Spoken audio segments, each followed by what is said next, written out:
తమ్ముడు ఆ కాలకే అనుచరులు అయితే మన ఇంటికి ఎందుకు వచ్చారు? ఆ దుర్గని వదలమని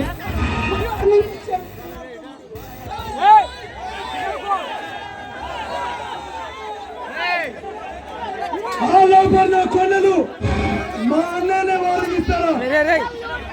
నేను ఇప్పుడే వెళ్ళి వారి ఎంత చూస్తాను.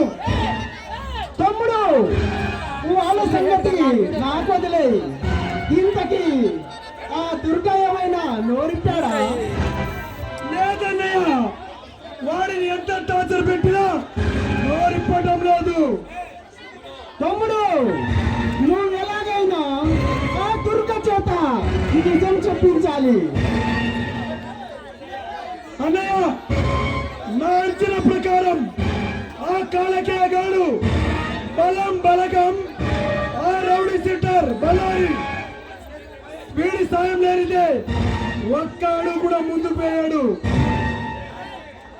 తమ్ముడు ఎలాగైనా మనం సాక్ష్యాలు సంపాదించి ఆ కాలకేయ గాడి కథ ముగించేద్దాం.